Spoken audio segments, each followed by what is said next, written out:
Crash Bandicoot: The Wrath of Cortex tried to continue the formula of the classic PS1 Crash games, to the point where you could literally call it Crash Warp 2. It was an okay experience, but didn't hit the same spot as the classics. The game didn't do as well as Traveller's Tales hoped, and so they planned a new game, something different to what we are used to. A really ambitious Crash game, to the point that a lot of content got cut from the game. That of course would be Crash Twinsanity. This definitely has some mixed opinions. Some people like it because of how different it is, and other people don't like it because it strays a bit much from the original that we all know and love. And then this game is just a bit weird. I did not need to see that. So what's Crash Twinsanity all about? Well, continuing from Wrath of Cortex, Cortex escapes his icy prison, paralyzes Coco with his ray gun, and then he... Crash! Crash! Where are you, big brother? There's something weird going on in the bay! Did I mention this game is weird? Now we start the game, and immediately you realize, wait, no linear hallways? Yes, that's right, we get to explore the whole of Insanity Island as an open world like game, and this continues throughout the whole game. Every area is connected as one. For me personally, I love this take. Exploring the worlds is one of my favourite things about this game. However, this is obviously not for everyone, and while a lot of people don't like this game, it's because it's not like the usual Crash games and feels more like Spyro the Dragon. Exploring the areas, you can find coloured gems and extra lives with challenging platforming. And when you are done exploring Insanity Island to follow Cortex, I mean Coco, we get one of the best tutorials I've ever played. I'm okay! The spikes broke my fall. Not to mention breaking the fourth wall. I've been doing this for 10 stinking years. Back and forward, and I'm sick of it. Well, I'm not gonna do it no more. Which then leads into a trap set by Cortex. Surprised to see me, Crash? Like the fleas in your fur, I keep coming back. Who even invites Crash's old villains to join the party. It's a great reference, and Polar! How could you? We then have a boss fight with Cortex, which actually reminds me of Crash 1. Not sure if it was intentional. This then leads to Engine arriving in a Mecha Bandicoot. It's cool, but I mean, it's the first boss, so it's really easy.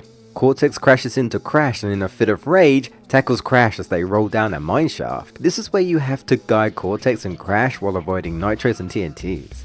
This is also where you get to see Cortex giving it to Crash, and I'm sure someone's getting off. After brawling for a while, Cortex finds a power crystal, in which Crash wants it too, and you end up going for a bit of a tug of war. Introduce another gameplay mechanic. You can spin with Cortex and throw him about to activate switches or collect gems.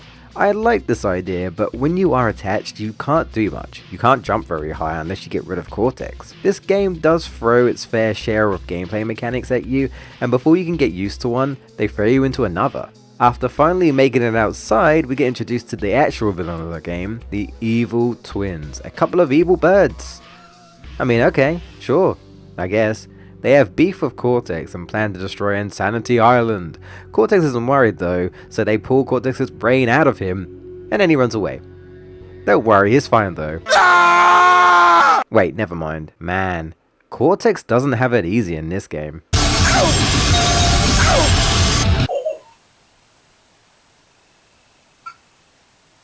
I felt that. Here we have to make the pathway safe for Cortex. It's actually quite a fun challenge. Only for Cortex to be captured by Papu though. Yeah, this game is full of cameos and references. So we gotta go rescue Cortex while stealthily hiding to avoid the guards, and then leading this worm to the top so we can save Cortex and get the crystal. Sadly, no boss fight with Papu. But don't worry, with all those previous villains we are sure to get some boss fights. Spoilers, not really. We are then treated to a nice little nod to video game tropes. Oh, Crash. The farmer's market is tomorrow, and my wampa trees won't grow, for my orchard is riddled with greedy worms. If you rid my land of these pests, I'll give you this power crystal.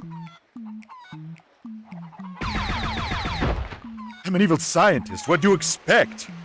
This isn't a game. The evil twins are from the 10th dimension, so in order to give chase, Cortex sets a course to his iceberg lab in order to find a way to the 10th dimension, being treated to possibly my favourite music of the entire game.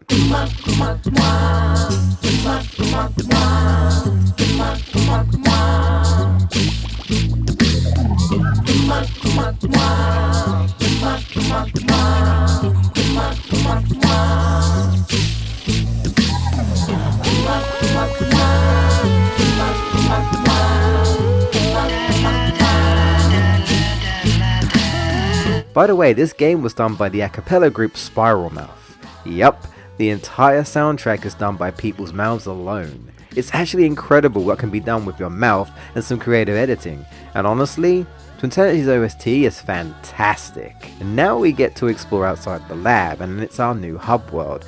We can also look for gems, or just traverse around and climb to the top and find a way in. Some great platforming here as well. The problem with Twinsanity's worlds is that outside of the gems there's nothing to do. Boxes mean nothing but platforms or lives. There's no point to going after them anymore. Even the gems just unlock extras like concept art, unused characters and levels. It's a real shame. Twinsanity could have been so much more if the developers had more time. If you couldn't tell if it was rushed, this game has its fair share of bugs. Even Aku Aku, who used to protect you from anything, if you get invisibility in this game, it only protects you against enemies. Nitros and TNT still take a life. What happened? Aku Aku got nerfed. The developers know how to have fun with things in this game, making jokes like Cortex not being able to pay his workers because Wrath of Cortex sold badly. The check bounced. Are you sure? Well, the past few years have kind of been slow. Wrath of Cortex didn't do as well as we'd hoped, and... Fish? Look at yourself, not back to me. Now back at yourself, not back to me. See this fish? It's yours. Now look at yourself, now back to me. The fish is gone. It's now a gun, so you better motherfucking run! After climbing the iceberg, we encounter Uka Uka for a boss fight. We have to use Cortex to activate the switches to set Uka Uka on fire. I like the team up ideas for bosses, but it isn't used much. Also, the Evil Twins has like an ant army. There was planned to be like an ant king that commanded the army that worked under the twins, but got cut like a lot of things. Cortex has developed the Psychotron that can take them both to the 10th dimension, but they need enough crystals to power the machine. I guess this is where we get a callback to the animals that Crash rides. Instead it's Cortex. That's someone's fetish. On the hunt for crystals, previous villains tried to find out about the treasure the Evil Twins mentioned. We get a really easy rematch against Engine. Then we get chased by whoever this is. Like I said, this game is weird. Oh hey, Entropy and Embryo. We get a boss fight with these guys. It's just really easy. I'll tell you what my favourite boss fight is though. Dingo Dial. Now this was a fun challenge. He actually changes his patterns and tries to throw you off. This was a good boss fight. Because Coco messed up the machine, Cortex sets a course to his old school, the Academy of Evil, to get his niece Nina Cortex. Or daughter. My daughter, niece! How can you get those mixed up? Did I mention this game hates Cortex? How could things get any worse? While exploring the school, we get to play as Cortex. He basically runs and shoots, but has limited ammo, so you have to replenish it. After Cortex finds Nina, we then get to play as her as well. Yeah, this game has a lot of gameplay styles, though the only difference with Nina really is that she feels a bit slower and has a grapple that you can use to cling onto certain objects. With the machine finally ready to go, it's off to Twinsanity Island to stop the Evil Twins. Not before Evil Crash kidnaps Nina and then chases after Cortex. Whoa, slow down, Twinsanity, what the fuck? The final area of the game is honestly pretty long and challenging. Then the villains somehow ended up in the treasure room with a cameo from a certain purple dragon. Personally, I don't care, but I think he might want his gems back.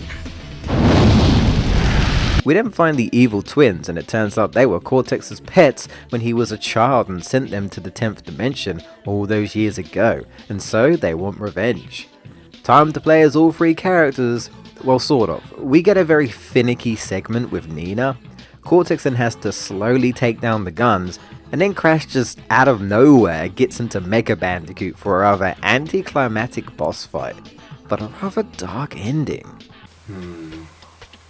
Crash Twinsanity can be summed up with one word. Weird. Now whether that's a good thing or a bad thing, that's up to you to decide. But despite all the flaws, I still really like this game. It's such a shame that this game suffered from rushed development time. This could have been the most ambitious Crash Bandicoot game to date, definitely the longest. But sadly, we may never know what it would have been like.